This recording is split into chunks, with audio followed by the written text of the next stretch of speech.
Guys, welcome back to the Frame Shift Podcast. Today we are back as always. We got Josh and I, and we're about to hit some fun topics for you that no one saw coming. So let's get right into it. Josh, did you hear about Spirit Airlines? I have. I mean, that's the airline that's like $38 round trip from LA to Jersey and back? That sounds about right. Sounds about right. Spirit was like the Uber pool of planes, I think. That might be gracious. You might want to call them like the Airbus of planes or something like that. Spirit was like, the seats were like sitting on a folding chair from middle school. And there's no leg room. It's like playing a Tetris video game. And if you lean back, you're in the other person's crotch. Is that a bad thing? Wait, is that a negative? It depends on who. I think we're talking about good things about Spirit now. No, but I mean, look, it's so funny because people would shit on Spirit all the time, right? And now that this whole like merger fell through or whatever, now it's kind of like they feel bad for him. But it was like Spirit was like the butt of everybody's joke, and now it's kind of like, oh man, Spirit, poor Spirit. Spirit went the way of the spirits. Spirit went the way of the damn Spirit. Yeah, that might be our headline. That might be the title right there. That might be the title right there. Yo. It is crazy though. It just happened overnight. So apparently we heard about it overnight. So apparently there was like a $500 million buyout that was put on the table by JetBlue. That was earlier. That was 2022 or something. This was actually recent. This was in like 6 months or so. Oh, wasn't this the same? It wasn't the same company. This is separate. Oh, it was a merger though, wasn't it? No, this is a bailout from the government. There was a $500 million bailout on the table that got turned down by the creditors of Spirit. They're like, we've already lent you all this money. You're going to lend them more money? Okay, because I'm thinking of something different. This was when they wanted to merge with JetBlue, but this was blocked, I think. That was several years back. That was during the Biden administration. Yes. The DOJ blocked that merger. Yes. But the reason why they blocked that merger was because they thought that if it merged with JetBlue, then the prices would go higher. It would create a monopoly or something like that. But ironically, is about to happen. It's going to happen anyway. And the prices are interesting too. So part of the reason they went out of business the way they did was because of the price of oil. Because of the price of it doubled. It went from like $3 for jet fuel per gallon to $6. And they were already working on razor thin margins, as we already said. They were working. They ain't charging nothing. They make all their money on their add-ons, on their fries. You know, when you go to McDonald's, you don't just get a hamburger. You get the fries too. God, but that's the thing. They were like Vegas. You know how Vegas is like $30 for a room, and then there's a check-in fee, a this fee, a that fee, and exactly. That's what Spirit was doing. So it wasn't even really that cheap at the end of the day. I was doing the research. A lot of people paid more because nothing's inclusive. You have to pay for everything, but everybody's brought in by you got the $38 ticket. Yeah. But then you pay $100 in bag fees, you pay $100 in this, and now you're at $300-$400. Which leads me to believe, why would they go out of business because of jet fuel? They're actually charging more than some of the other airlines. You know? That's an interesting statement. I mean, yes, I can't disagree with that. Oh, it's because of the war. Yeah, well, I guess it is because of the war, but it's like we don't stop driving our cars. I mean, what the hell's going on? I would say this. I bet you their margins were still very thin. So the price going up probably because that's doubling it, bro. If it costs $20,000 to fuel a jet, it now costs $40,000. We're not talking $10 to $20. We're talking $50,000 to $100,000. You know what I'm saying? That 2x adds up quick. You know? Yeah, it is. It is kind of strange though how it's just because you sent me something. This is never good when I send things. It's not. I mean, was it at 2 or 3 in the morning? Close. Okay, so these are the worst things. No, but I mean, it made sense though. You sent me the thing where what's her name, the senator or whatever, shorted Spirit 2 weeks before. Oh my God, was that Warren? Was that Warren that did it? Yeah, she sold her shares hundreds of millions or something like that. See, again, it's not. It's insider trading at the core of it. Right, but it's not jet fuel. It's somebody knows something on the inside. It's like we're going to do this, and then we're all going to make money. This is I mean, the jet fuel has been expensive for a few months now, so that's the excuse. That's the excuse, but I think it does play a factor too. I think when you're talking, if you're going $10 to $20 at the tank for us, it's not as big of a deal. When you're going $50,000 to $100,000 per flight, it's that's a big number. You have to make another $50,000 per flight just to offset that, just to get back to your. That's not even getting you back to your percentage margin. That's just getting you back to the number. Again, All the add-ons, though. How are the other airlines doing it? I Are don't they think their getting margins bailed were that out? great.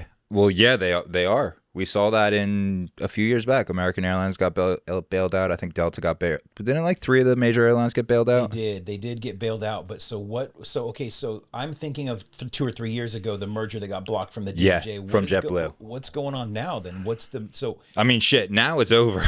Now it's game over. now it's over, right? But like somebody knew something, so somebody stopped the bailout. Oh, yeah, so that they can short the Spirit Airlines. Think about this. If it's public news, this has been discussed for the last 3-4 months at minimum. Yeah. You know, at There's minimum. right, and there's more people than Elizabeth Warren shorting this stuff. Like, why can't we? Nancy Pelosi's famous for this. Yeah, exactly. Like we need that kind of stuff, right? We need insider information so we can short some shit. I would love that, bro. I would love that. You know, several $1 million overnight from just shorting something, and it just looks so suspicious. It's like when you sent me that, I'm like, no, is this real? Yeah. Is that literally real? When I first saw that it went out of business, I thought that was crazy. She didn't short it though. She actually just sold her shares 2 weeks before. Yeah, I think And it's like, which is shorting. I mean, that's still insider is that still trading. the same, or shorting is betting against. Betting against it, which is, I mean, she still didn't selling. She sold off, so it's a little. She different. didn't buy the under or whatever that's called. I forget exactly. It's like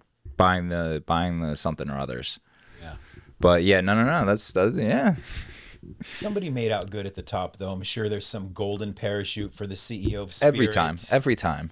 You know. And I heard like, what was the number? 20,000 people or 16,000 people, like employees, will all get laid off. Some will be brought into the folds of other companies. But I'm willing to bet it's mostly the jets being brought into the companies, not the you know, because those jets are going to need to be sold to pay the creditors and all that shit. And watch, there's going to be a new airline come out soon too. I'm sure something's going to happen. I'm sure. I mean, I'm waiting for like Elon Musk to launch an airline or something like that. Like, Right. like I never even thought about it's that. expensive to launch an airline. Think about it. All the Boeing 747s you got to buy, like, they ain't not $5 or $10 either. I've always wanted to take a Virgin. I'd never see it. I never see the Virgin Airlines. Oh, I misunderstood. I thought you were just trying to take a Virgin. Well, that too. But you know, Virgin, I never see the Virgin Airline. They used to be around. Are they still around? Are they still a company? I think so. They were supposed to be the one where you go in and it's neon everywhere and it's like super, like it's like a club inside. What's his name? Richard Branson's airline. Maybe not. I was thinking maybe it's Virgin. Maybe it's Virgin Island Airlines. No, it's Like they only fly to the islands. No. It's Richard Branson's airline. I'm sure it still exists. Okay. But so there's all these. It's just crazy. It's expensive. Like, wasn't JetBlue? So JetBlue was the butt of jokes too. It was Spirit and JetBlue. Wasn't JetBlue known for like super cheap shit? And I don't honestly know. I didn't think so. I always took like American and Delta pretty much, and I think they're the two good ones for the most part. yeah, I like American a lot. yeah. I think everybody pretty much goes American. I've heard of a lot of people taking Delta and talking about how that's like the top of the line, and I'm like, is it though? I think back in the day it was. Okay. It was Delta, but I mean, I don't even really fly much anymore. When was the last time you flew? Last time I flew was Indiana or Illinois to shoot with Chet and Josh, I think. I think that was the last time I flew. But that was Like 23? so yeah, Like it's 3 years been a ago. minute. Yeah, it's been a minute. It's for me. It's been like 7-8 years. Yeah. Last time I flew. The last flight I was on was an Alaska airline. I've heard Alaskan's pretty nice. Alaska has the big ones, but when I was flying, Alaska has the smaller ones too. Because I would fly from here to like Oregon, okay. Salem, and you get on a smaller one. And so it's not too bad. It's not too bad, but it's still cramped, man. It's pretty bad. I heard that they're what is it called? Their lobbies or whatever. Like, you know, their private lobbies for card holders or whatever it is. However, I heard their lobbies are really nice. Is that like the Flyer first... clubs? Maybe it's called. Oh, I have heard of that. Yeah, is that different than first lounges? Class though? Yeah, no. This is for before you board. It's the right, the the lounge. I airport. think it's called. Yeah, like the Alaskan Airlines lounge or whatever. Well, I mean, I'm still unclear on the merger thing. Like, how if the merger they blocked it because they thought it was going to be a monopoly. Yes, technically speaking. Speaking. What, I don't get it because now. I mean, I know we've already said this, but let's clear. We can move on. But like, how does that make sense? Because they blocked the merger because they thought it was going to be a monopoly. They thought it would increase the rates. It's doing that anyway. So what was their whole thought process? I don't really know. I mean, it's not the first time a merger has been blocked. Like, I don't know the year, but remember when T-Mobile was going to get bought out by like AT&T or something like that, and they got blocked from that because it would have been Verizon and AT&T at that point. Yeah. But I mean, there is more airlines than that too. It's not like we're down to 2 airlines at that point. Like we still have 5 or 6 at least just in the US. Right. Like, do you remember who's the recluse? Howard Hughes. How do I know that name? Howard Hughes was the recluse. He went crazy. He was known for going crazy. He had the airline. He was like I think he might have even had the first airline, like a commercial airline or whatever. Okay. I don't remember the name of it. Remember it was Leonardo DiCaprio played him in what was the name of The Aviator? I never saw that movie. Heard a lot about it. I've actually never seen that movie. The Aviator. So Leonardo DiCaprio played, I think it was Howard Hughes. Okay. And so, man, it's been so long since I watched that movie. But anyway, the reason why I brought it up is because, you know, I don't know why his airline went out of business. And you don't remember the name of the airline? Pioneer, I think. Pioneer. I feel like I've heard of Pioneer. Pioneer Airlines. Yeah, but like in the 70s, 80s or something like that. Oh, I don't remember them. So, I don't remember that. Actually, it might have been 90s or something. I still don't remember that. What do we got next? We're talking about some viral things, and we ain't talking about going viral online. We're talking about viruses. Oh. The hantavirus is back in business. It has taken out 3 people on a cruise ship.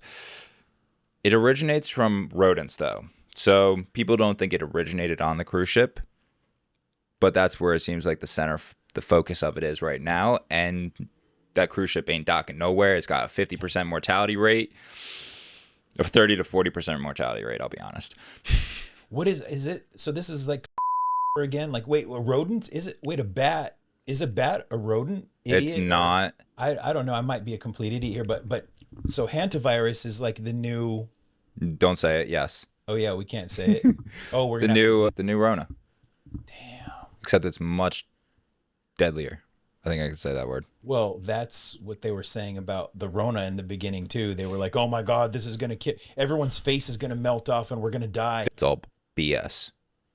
It's all a hoax. Are you good with saying you were never vaccinated? Yeah, fuck yeah. I don't give a shit about You got that. the card? Did you get the card? Fuck no.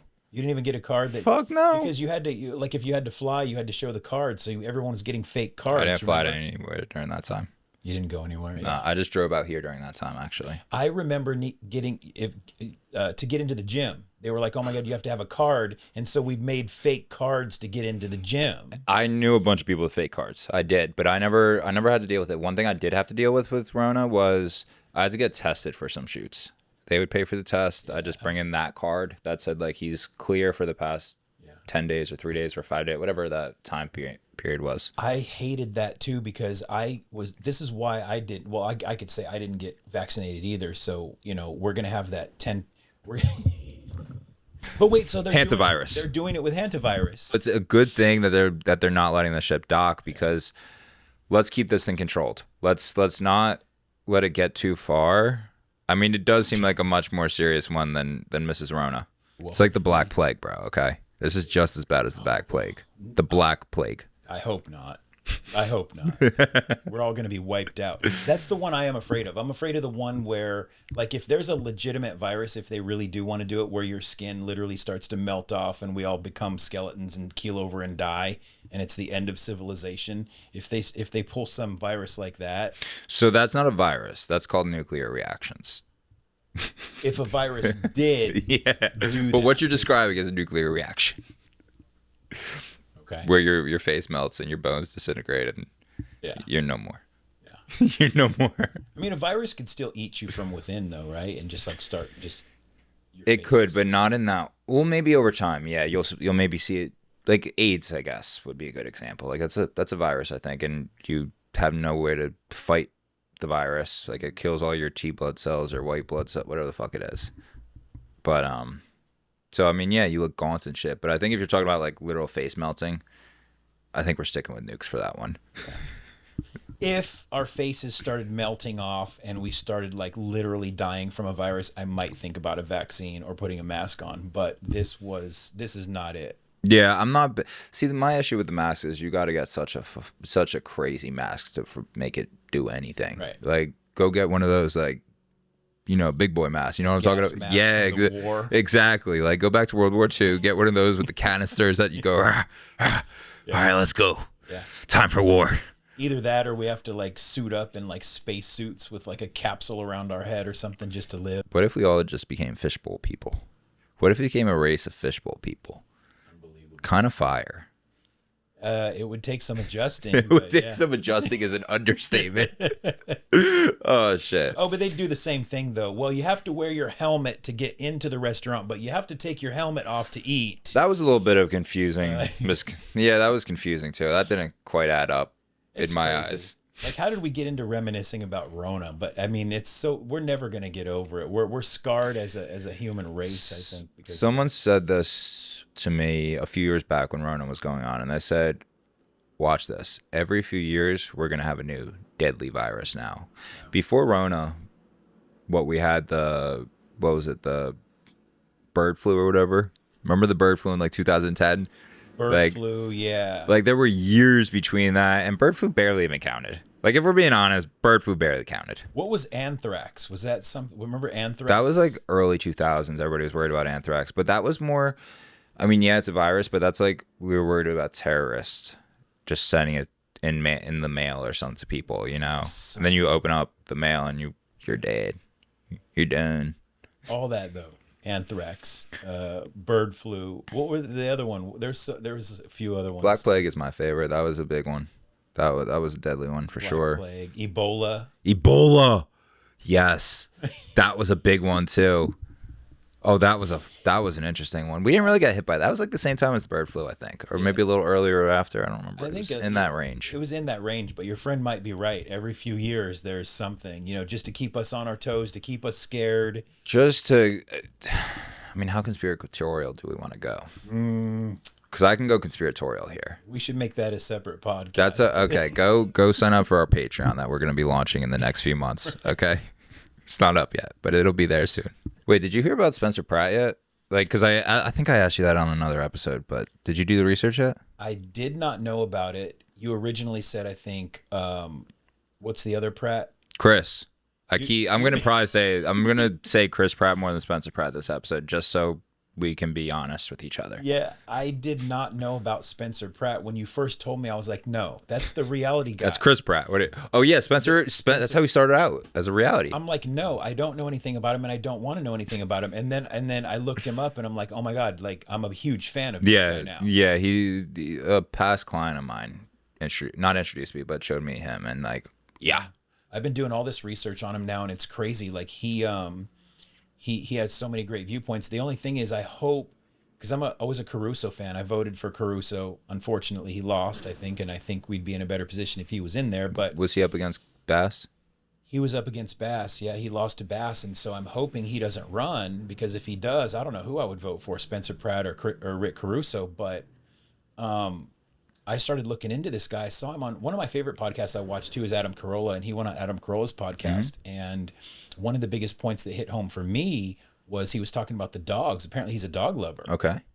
And he was talking about these shelters, these dog shelters, which are no-kill shelters, but they secretly euthanize the dogs still. And I'm like, come on, man. This was such a big deal in New Jersey and I think Connecticut and like that kind of strip where I'm from, and just like, these puppy farms are ridiculous. These no-kill shelters, I get it. I actually get the business side of it, of like, you can't keep the doors open. It's impossible. But like, it's so messed up to advertise that you're a no-kill shelter when, at the end of the day, look at the expenses. You have to keep the lights on. You have to keep feeding them. Yeah. I get it. It sucks.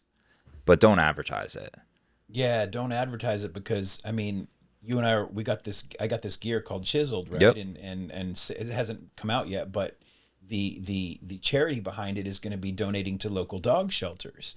And so now I'm thinking twice about it because of what Spencer said, because I don't want to donate to the wrong one, a no-kill shelter that actually kills. Well, that's where you do your research. You and I are going to go to these places. We're going to ask them and talk to them and see what one we actually want to align with properly, because that's going to be a huge marriage. That's going to be a marriage right there. Yeah.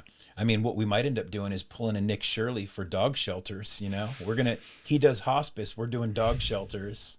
I just feel bad about it because I do see both sides. Like I feel genuinely bad about that one because it's dogs. They can't help themselves, but you need an investor. You need someone to donate money at the end of the day. Well, there's all this corruption that Nick Shirley's bringing out. Why don't we just put some of that money into some dog shelters, and all that waste and corruption can go into opening up 4, 5, 6, 10, 12, a dozen, you know. F that. Nick exposed $500 million. Like, this is insane what he's exposing right now. $500 million in one hospice situation that's been going on since like 95 or 2000 or something like that. It's been going on for a long time. Yeah. $500 million was given to them in aid for nothing. Okay. Imagine if that $500 million went to anything else. This is our money, by the way. This is our tax money that's going to these places. That's what really pisses me off. Yeah. Yeah. I mean, it's total corruption. 100%. Even a little bit of that goes to like some animal shelters where we can. So I get what you're saying. You know, you feel bad. It's a business too, but like not even the business. It's like it's literally impossible unless they have the money coming in. Like, how can they keep buying dog food? Well, these hospices are getting all these millions of dollars for with corruption. Why can't we just reallocate some of that legally legally to help these animals? You know, 'cause I agree to a certain degree, and I know I'll get some hate for this. No, I think the dog shelter. I think the dogs should get more care than the people. I will stand on that. I do like dogs more than people most of the time, and I would most likely want. But this is just me personally, so I mean, people can't really hate on it, but I would personally rather have a charity and help animal shelters than homeless shelters. Which is why you're donating to animal shelters, not homeless shelters. Right. And we see what happens with the homeless shelter money. Like, what are we even playing at with that here in Los Angeles area? Like, that's ridiculous to give $1 to homelessness here. Yeah, it's tough. It's tough, but I look at it as enabling the homeless, because a lot of the homeless don't want it. They want to collect their money, stay on the streets so they can buy their alcohol and drugs and all that stuff. And of course there's the people that don't. They legitimately want to be off the street, and I hate that part of it. But I think mental health plays a huge part. So I don't think these people have friends, but I also think that their families need to take care of them, or you know, it's tough. That's a whole other podcast too. That's the Patreon side. I'll say that shit on Patreon, but I don't think we can just you know, like, we do have. But some I have very clear cut viewpoints on this subject, though. We'll keep it PG for YouTube. Keep it PG for YouTube. But no, back to Nick Shirley. Back to Chris Spencer Pratt. Okay. No, we'll call him Spencer Chris Pratt. Well, I'll tell you, this election came up real fast too. It's coming up, I think, next month, and I saw his ad, his mayoral ad, or whatever, how you say it, mayoral ad. Is so cool. Which one is it? I'm sure he has multiple ones, but the one I saw was him. Apparently he's with his family, wife and kids, and they're living in an RV. Yeah, I saw that one too. Foundation of their Palisades place. And it's kind of like it's a statement, really, you know, meaning that how long's it been since the fires now? 2 years? He was the first one calling this stuff out and calling out Edison. Is Edison the one? Yeah. He was calling them all out. He was saying, "Where's the water? Where's this? Where's that?" He was saying these things from the rip. Yeah, yeah. And so 2 years now, though, right? Nobody is still. What's going on with the permits? It's such a ridiculous. Remember, I heard they're trying to turn it into, and you might have said this, so I don't know how true it is. Oh, a few. Yeah. I heard that they're trying to turn it into like low income housing or something like that. I hope not. No, I didn't say that. There was it could be part of a land grab, but again, we like to go conspiracy theory, like what was it? We know that from Malibu. All the Malibu estates have been picked up by overseas people crazy. Or companies or whatever. It's absolutely crazy. But his ad though is a fire ad. And so I'm a big fan of Spencer now, just because of what he's doing and pushing back and saying, hey, we need to take control of Los Angeles now, and B, you know, he's a dog lover apparently. That's a big plus too. A big plus too. But I do like too that this isn't, I mean, it's probably new for him, but this started with the Palisades fire. This started with a real thing. It's not just like, oh, I'm an attention grab, I'm gonna lie about a bunch of shit. Right. It's like, I think he's really about this. I genuinely like him for this. I don't know if he's qualified. I don't know if he can do anything else that a mayor might be required to do, but on face value, what he's presenting, I love. Get the right cabinet around him, that's gonna be great. Well, I mean, there's got to be a way to expedite the permits and stuff. Remember back when it happened, when Trump came to visit and he was yelling at Bass and Newsom, and he was like, you guys, like, we can get this going in 2 weeks. I can have builders out here to do this. And then Bass and I think Newsom said, oh, yeah, we're on it. We're on it. Here we are 2 years later. I drive through Palisades a lot. It's still barren. Yeah, There's it's still nothing there's there. still burned down bones of homes. Just absolutely nothing 2 years later. What in the hell is going on? So I know I've heard this a lot about in New York. There's a lot of red tape, obviously, for permits and shit, but it also just fiscally doesn't make sense to do. So, and I think the Palisades are in that same place where the laws in place are making things so expensive that if the property is worth $2-3 million, the homes built on it is 7-8. We're now looking at $10 to $15 million homes. Right, but that's where the proper management of our city would help. 100, but I'm saying it's not properly managed. Like, we're in a really tough spot specifically for the Palisades because it's like we're not properly managed, and between red tape, between expenses, it's just fiscally, it financially doesn't make sense to rebuild. Right. Well, but that's where Spencer comes in, right? Is where he's going to cut that red tape. Has he said that? He hasn't said he's going to cut the red tape, but based on everything that he's saying, he wants to, change align policy and get things going, because there's no reason why, like Trump said, he when he came to visit during the fires, he was like, there's no reason why we can't expedite this. There's no reason we have to wait so long. I don't honestly get the whole red tape part or permits part. The financials of it just don't make sense to me, because it's like you're about to price who's going to live there, and it's super hot. So rich people aren't going to move in there because they can't insure it. Yeah. And it's right in the Santa Ana Valley, like that corridor. So who's going to buy these homes? Who's going to fund these homes to be built even? Well, then that goes against what you said. You think it might be low income. Why would it be low income when they can't even get rich people to buy? Because those are the only people that would move in. Here's how that makes more sense. Low income, you can build for practically nothing. You can put a ton of houses on it, and the government pays you for it. Or a ton of apartment buildings on it, and the government pays you for it. So you get automatic money coming in. Those people don't care about the fires. They're just going to pick up and leave after a couple months, most potentially anyway. I don't want that to happen. But from what likely steps going down, that does make a lot of sense. I don't want that to happen, but... You know what that reminds me of, and I could be wrong, but I remember reading something somewhere that remember when, well, no, not remember when, but in other countries, like third world countries, the poor people live in the hills. If they turn Palisades into low income, that's what that looks like, because... Do the poor people live in what? I don't know. Like, I read that somewhere. I'll have to double check. I'm sure someone will, I feel like that's incorrect. Because, I mean, everywhere I'm thinking, the poorest is always centered in the city, which is normally a valley or something. And then as it spreads out, it gets richer and richer and richer. I remember just seeing... Or I guess that's vice versa, too. I guess the center of the city is a lot of times. I don't know. It could be. I don't know. But it reminded me when you say if Palisades turns into low income, it's that would line up. Yeah. There we go. Now we've got poor people in Palisades. Apex. Charlize Theron.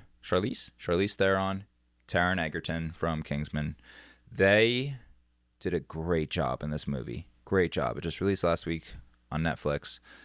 It's about climbers. So a little bit of free climbing, but like using ropes and just, climbing rock faces 1,000 feet up off the jungle floor type thing, and it's based in Australia. Okay. It opens up with her and her climbing partner climbing, and he's like saying, stop doing this. Like, you're doing too much. And she just keeps fighting for it, and eventually he dies from it. He falls because of it, and he dies. And then she's got all this guilt, and that's kind of where the movie picks up. So then she goes to this new spot in Australia that she's never been to. I forget the exact name. But it's just a really rural place. She pulls into this gas station. Taron walks out. I'm blanking on his name right now. But Taron walks out, and just creepy as hell. like creepy, like absolutely killed this character. Probably a little mentally retarded too. Okay. I like it. Yeah, definitely on the spectrum. Okay. And he like gives her this better spot, and as soon as she goes there, all hell breaks loose. Like that first night, like these creepy dudes like just start fucking with her, and then she has to go in her car and just hide pretty much. And then they leave, and then she goes next day. She's out hiking, doing her thing, going to the spot, and that dude showed up again, Taryn. And the night before, I think he had stolen her phone or something like that. So she's like, I have no phone, no food, and he's like, oh, well, here's some food for you, and just super friendly, and making his move in there. Yeah. And then pretty much the whole movie is him hunting her with a crossbow, and then it ends with them working together, scaling the cliff face to get back out after he broke his leg, and they're tied together. So she's just like, I got to escape, so let me just get him up there too. Yeah. And he starts messing with her, pulling on a rope, trying to get her to fall. So she cuts the rope and he falls, and then it ends with her being the victor. Okay, well that's definitely a full intense. Spoiler. It's intense. It's a great movie though. I wasn't expecting high hopes. I was like, and it's something that we can shoot. Like I sent it to the group and was like, yo guys, watch this movie. Like we can do something like this so easily. Yeah. Like it's a great movie. And with a drone, of course, because you know some of those movies they have a rock climber that rock climbs with them. Drone would definitely be used in that. For sure. Yeah. I think Alex Honnold, right, is a rock climber, and he has a guy that he's been with for years that rock climbs with him and just shoots, right? You said he's the one that did the Netflix doc a couple months back where he climbed the super tall building, right? Yeah. Same kind of thing. And I'm glad I let you talk about the plot of this movie, because I was going to say, is it based on a true story? And I'm like, well, no, if he's hunting her with a crossbow, I think it might be based on a true story, actually. Really? Yeah, I think it was just some crazy guy in the woods kind of thing that and actually at the end of the movie he was like, yeah, I saw your name in the Ranger thing and I looked you up, and I like oh, it got dark. It got really dark. Damn. But it was a really good movie, the way all the twists and everything, the way that it was great. It was really good one. At one point she thought she escaped because she was hearing like voices in the woods, and then she gets there and it's just her phone playing a video. You know what that means, right? No. He's right around the corner with the crossbow. So he lets her watch the video for like 30 seconds and it just goes, and it just goes right over her head and like hits the tree behind her. Seems like a nail biter. What was it? What genre? Like a psych thriller or something? Yeah, I'd say so. Check that out. It's a really good movie, really good, and Taryn kills it. Like he's an amazing actor. Yeah. Man, there's a lot of climbing things coming up, though, recently about climbing and rock climbing, right? There's this movie, then there was the Alex Honnold thing. There's actually a new reality TV show, I think, on Netflix, too, where there's, like, people just climbing. It's I don't understand what the whole thing is with climbing now. My brother does it. I don't believe in it. I think it's risky. I don't think it's worthwhile. I think the payoff is very low compared to the potential downside.